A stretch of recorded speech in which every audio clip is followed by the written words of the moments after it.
दर्शकबिन प्रधानमन्त्री केपी शर्मा ओलीको भारत भ्रमणको जुन यो क्रम चलिरहेको छ, यति नै बेला हामी अहिले भारतको हरियाणाको गुडगाउँमा छौं र त्यहाँ नेपाल भारत राजनीतिक मामिला जानकारको रूपमा चिनिनुहुने प्रोफेसर एसडी मुनिका निवासमा छौं र उहाँसँग अहिलेको जुन केपी शर्मा ओली को भारत भ्रमण छ त्यस विषयमा हामी विशेष कुराकानी गर्न गइरहेका छौं र यहाँ प्रोफेसर एसडी मुनिलाई कार्यक्रममा स्वागत छ। धन्यवाद। प्रोफेसर मुनि, तपाईले अहिले यो नेपालको प्रधानमन्त्री केपी शर्मा ओलीको जुन भारत भ्रमण छ यसलाई कसरी लिनु भएको छ? बहुत पॉजिटिव है, अच्छा है।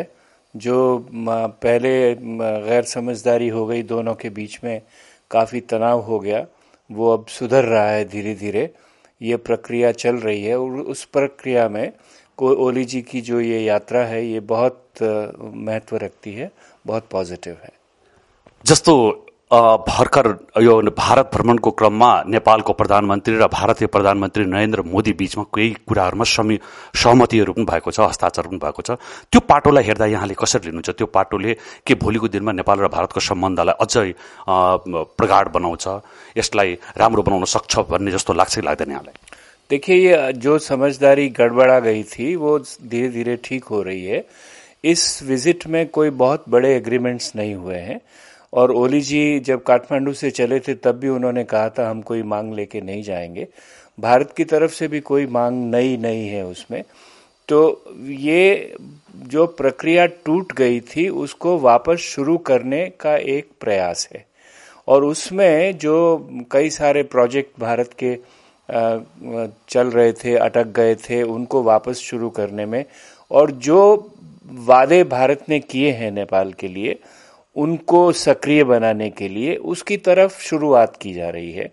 और आप देखते हैं कि जो ओली जी का स्वागत हुआ है वहाँ वो एक अपने आप में एक संदेश है कि भारत सरकार ने कोशिश की है कि पुरानी कोई मनमुटाव हो, नाराजगी हो, वो सब दूर हो। देखिए, भारत और नेपाल के ऐसे संबंध है कि हमारी मांगे एक दूसरे से हमेशा रहेगी। ये कोई नई बात नहीं है। ऐसा नहीं है कि सिर्फ नेपाल मांग करता है, भारत हमेशा से मांग कर रहा है। सुरक्षा के मामले में मांग कर रहा है, आपके हाइड्रो पावर की मांग कर रहे हैं, जो सीमा खुली हुई है हमारे बीच में उसमें कैसे लोग आते हैं, कैसे लोग जाते हैं, उसकी मांग है। आपस में जो सांस्कृतिक संबंध है उसकी मांग है। दोनों तरफ से मांग होती है, तो मांग अपने आप में कोई बुरी नहीं है। लेकिन ये यात्रा में ऐसा लगा कि नेपाल को अपनी राष्ट्रीयता और राष्ट्रवाद को जरा ज्यादा उभार कर प्रकट किया गया और वो भी भारत के संदर्भ में।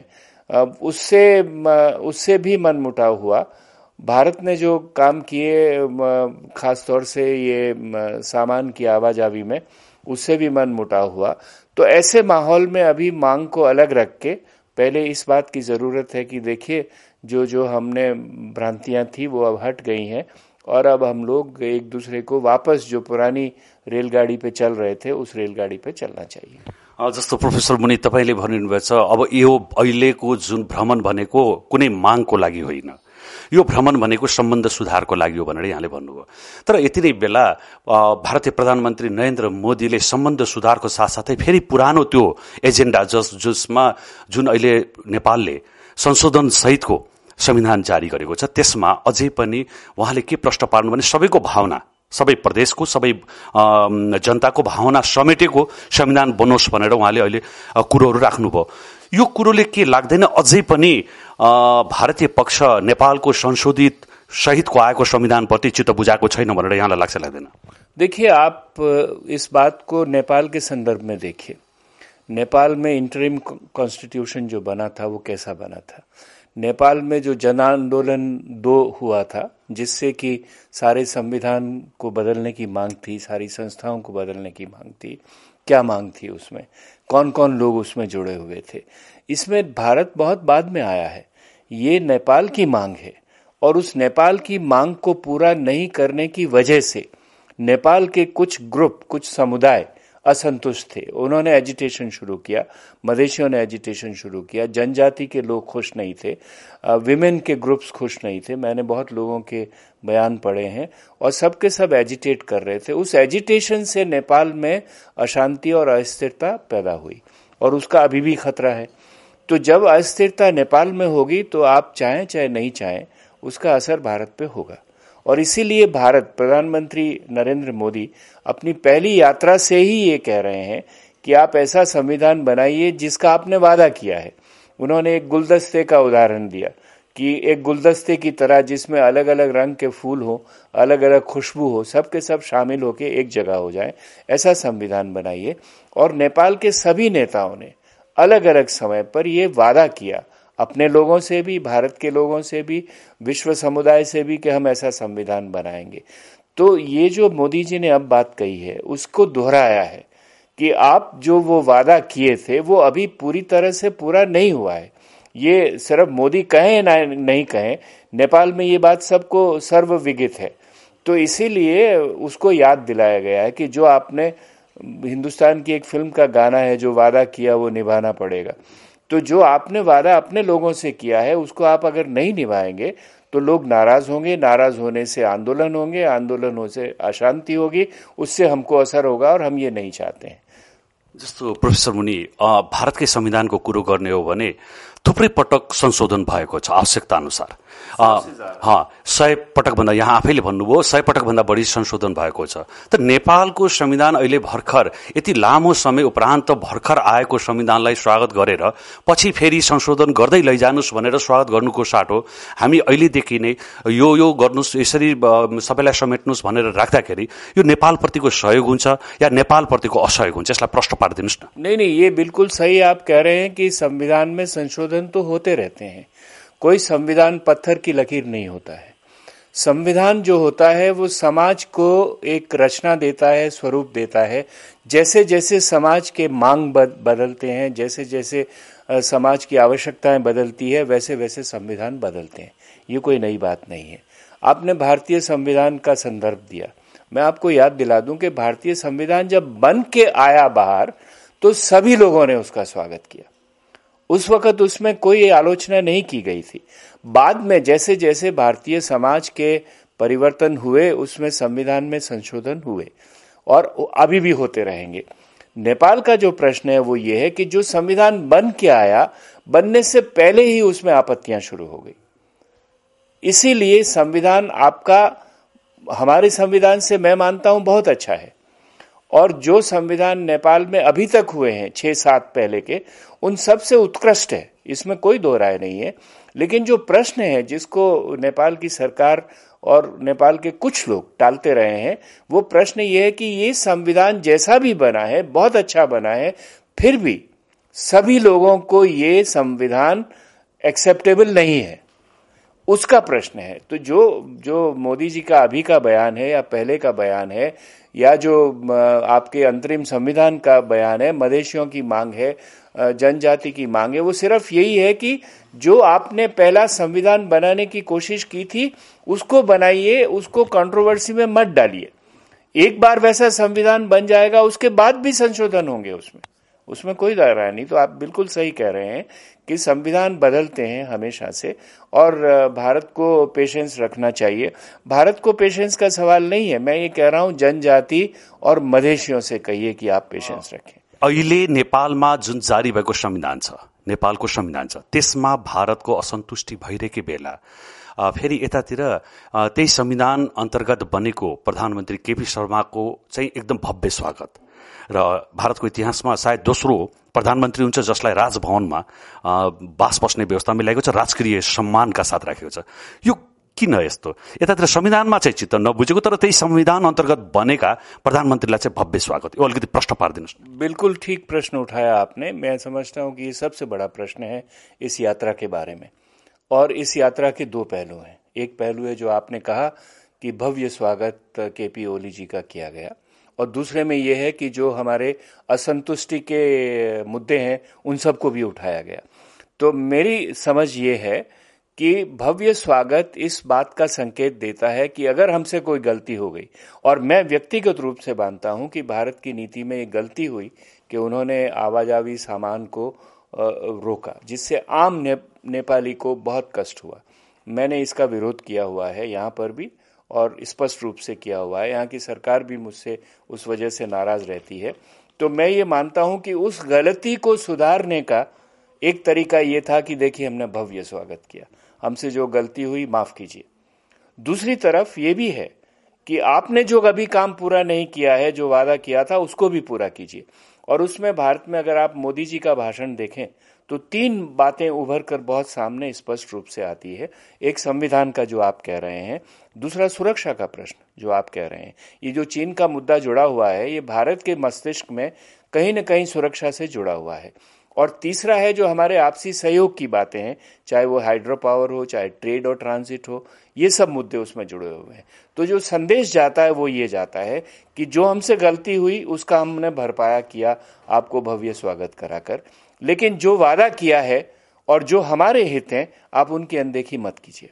अगर हम संबंधों को बहुत ठोस आधार पर रखना चाहते हैं तो आप हमारे हितों को भी ध्यान में रखिए।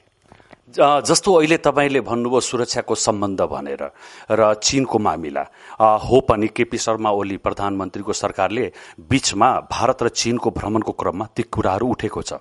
हामी चीनको भ्रमण पहिला गर्छु, भारतभन्दा कुरो नमिल्यो भने, नाका सहज नभयो भने भनेर ती कुराहरू आएको छ। तर एउटा कुरो के देखिन्छ भने यति बेला फेरि यही दिल्ली केही भूमिमा जस्तो नेपाललाई अखण्ड राख्न नखोज्दै विखण्डन गर्न खोज्ने, विखण्डनको माग लिएर चर्को चर्को कुरा गर्ने नेताहरू पनि यही बसेर अहिले सभा सम्मेलन गरिरहेछ।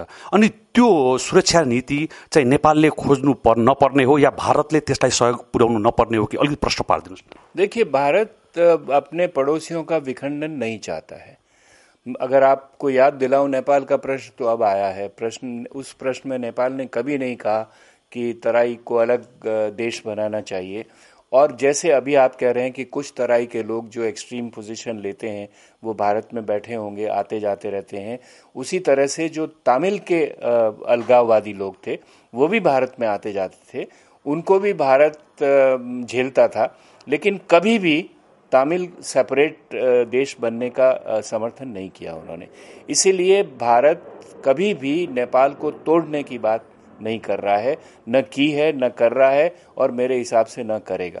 तो ये शंकाएं आप उसमें से हटा दीजिए। लेकिन चीन वाली बात में दोबारा मैं आता हूं कि चीन से आपकी चीन प्रधानमंत्री पहले चीन चले जाएंगे, उससे बहुत बड़ा असर नहीं पड़ेगा कुछ भी। वो इसलिए नहीं पड़ेगा कि जो हमारा भूगोल है भारत और नेपाल का, वो हमको जोड़ता है। जो हमारी संस्कृति है वो जोड़ती है, जो हमारी धरोहर है वो जोड़ती है, सिविलाइजेशन सभ्यता जोड़ती है हमारी। और रोटी बेटी तो हम लोग इसीलिए तो कहते हैं ना, आपके राजा लोग हमारे यहाँ शादी किए हुए हैं, हमारे लोग आपके यहाँ शादी किए हुए हैं, तराई के लोग शादी किए हुए हैं, आम मजदूर शादी किया हुआ है। तो ये सारा समाज जुड़ा हुआ है और उस समाज से चीन उसका विकल्प नहीं हो सकता है। लेकिन एक बात और जोड़ूं, जो भारत की नाराजगी थी वो चीन जाने से नाराजगी नहीं थी, वो सबसे ज्यादा नाराजगी थी मोदी जी का पुतला वहां जलाया गया, भारत का राष्ट्रीय ध्वज वहां जलाया गया। सारे जनता को जो भारत विरोधी भावना, उसको बढ़ाने में सरकार ने मदद की, ऐसा सोचना है भारत की सरकार का और भारत के लोगों का। उससे नाराजगी हुई कि आप हमारे संबंधों को इस छोटी स्तर पे क्यों देखते हैं कि एक बात जो हमने की गलत की आधी सही की, उसके ऊपर इतना रोष क्यों होना चाहिए? आपने बैठ के बातचीत क्यों नहीं की? और हमारी जो नाराजगी थी वो सिर्फ इसी बात पे थी कि आपके लोग आपसे नाराज हैं। वो देखिए, कम से कम 20,000 थारू इस बीच में भागकर भारत में आके छुपे हुए हैं, क्योंकि जहां जहां उनके घरों में प्रॉब्लम हो रही है, पुलिस उनको तंग करती है, उनके परिवारों को तंग करती है। तो ये भारत तो इफेक्ट हुआ ना, जैसे श्रीलंका के वक्त इफेक्ट हुआ, जैसे बांग्लादेश के वक्त इफेक्ट हुआ। तो हम यही कह रहे हैं कि भाई अपने घर को संवार के रखिए ना। आप अपने घर को संवार के रखेंगे तो हम पे कोई बोझ ही नहीं आएगा। हम पे बोझ नहीं आएगा तो हम क्यों बोलेंगे? यो अहिलेको अवस्थामा अब यति बेला आएर हामीले रोटी बेटी, रामेश्वरदेखि पशुपतिनाथको धार्मिक सम्बन्ध, सांस्कृतिक सम्बन्ध जोड्ने कि भने एउटा स्वतन्त्र राष्ट्रसँग गर्नुपर्ने राजनीतिक विचार विमर्श र छलफल गरेर यो सम्बन्धलाई अझै दिगो बनाउने, तपाईँलाई के लाग्छ? नहीं, यही होना चाहिए। आप ठीक कह रहे हैं, आपस में मिल के बातचीत करनी चाहिए। और यही सिलसिला जो मैंने कहा कि ये विजिट बहुत पॉजिटिव है, इस माने में है कि जो एक दूसरे को मसल्स दिखाने की बात छोड़कर एक दूसरे से बातचीत की बात शुरू हो रही है। एक दूसरे से ये मुझसे भूल हो गई, ये तुमसे भूल हो गई, चलो इसको हटाओ, आगे बढ़ो। इस तरह का जो माहौल है वो अच्छा है और उसी को समर्थन देना चाहिए। जस्तो अब कार्यक्रमको अन्तमा आइसकेका छौँ हामी। प्रोफेसर मुनि, अहिलेसम्म जुन प्रजातन्त्र प्राप्ति भइसके पछाडि, अझै गणतन्त्र आइसके पछाडिको प्रधानमन्त्रीहरूलाई यहाँले कसरी लिनु भएको छ, अलिकति यसलाई प्रश्न पारिदिनुहोस् न। नहीं, वो संविधान का उन्होंने स्वागत किया है मोदी जी ने। और मैं आपको बता दूं कि जब संविधान पास हुआ था उस वक्त जो भारत की प्रतिक्रिया थी वो जरा ढीली थी, और उसमें उन्होंने कहा कि we have noted the constitution but they did not welcome it. और मेरे जैसे लोगों ने उसका विरोध किया था कि हमें इस संविधान का स्वागत करना चाहिए, और स्वागत करने के साथ साथ ये कहना चाहिए कि अभी भी इसमें कुछ कमियां हैं, आप अपने लोगों को साथ रखिए।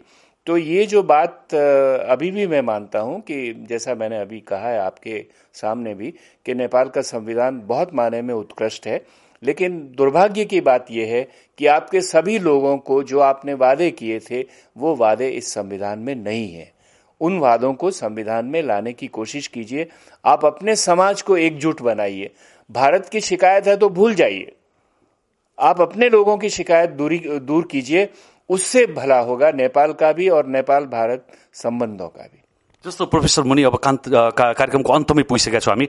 यहाँले केही समय अघि जब नाकाबन्दीहरू सुरु भएको थियो त्यति बेला आफ्नो ट्विटमा यहाँले के लेख्नु भएको थियो भने, भारतले जुन प्रकारको अहिले अन्तिम अवस्थामा आएर हस्तक्षेप गरिरहेछ, या भने जसरी यो स्वागत गर्न सकिरहेको छन्, त्यसले नेपालमा भएका अतिवादीहरूलाई सहयोग पुग्छ भनेर यहाँले ट्विट पनि गर्नुभएको थियो।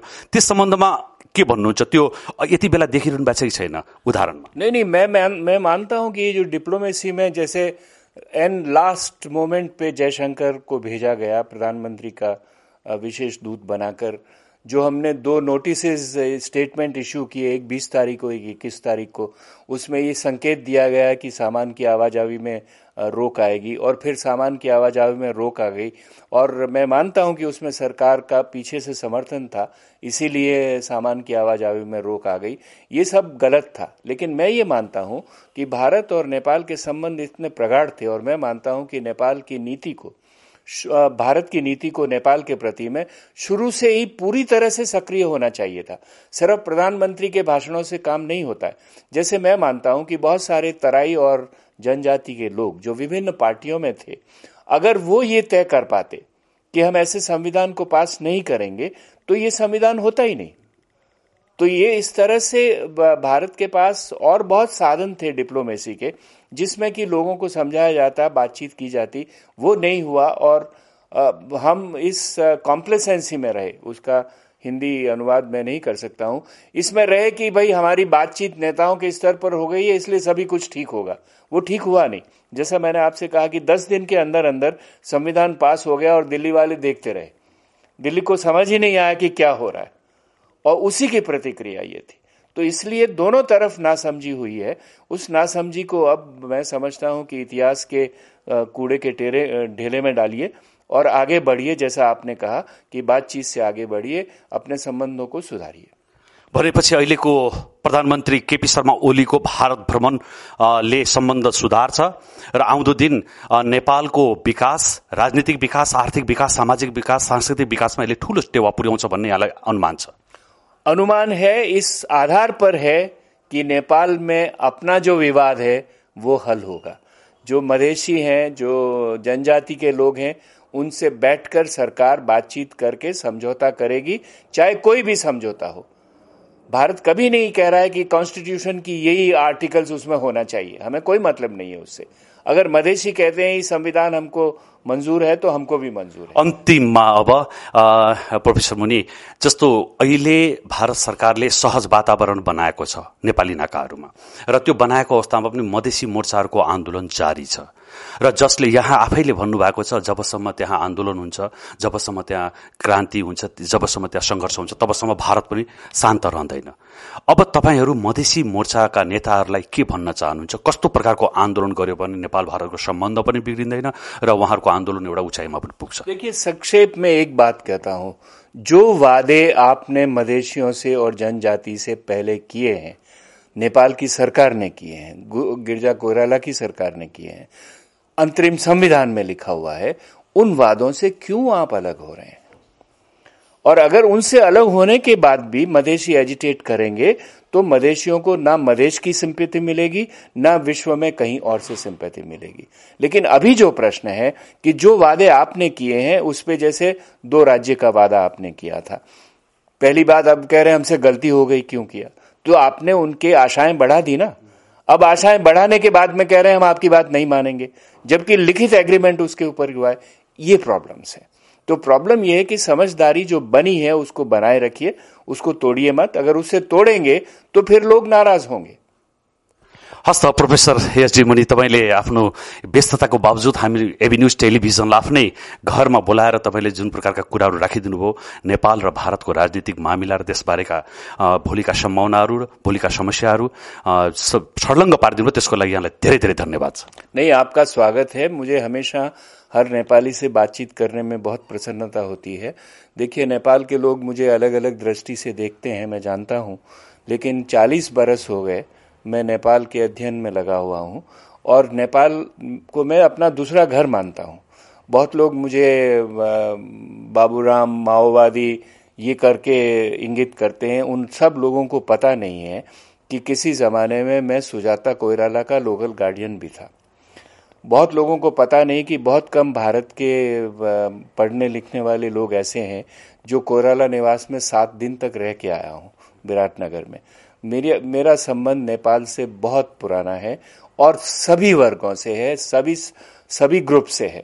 मधेशियों से भी है, नेपाली कांग्रेस से भी है, यूएमएल से भी है, माओवादियों से भी है, सबसे है। तो इसीलिए मुझे बहुत अच्छा लगता है जब आप आके बात करते हैं। आपस में जो कहा सुनी होती है, जो विरोध होता है, वो तो दोस्तों का विरोध है। Thank you very much. Thank you.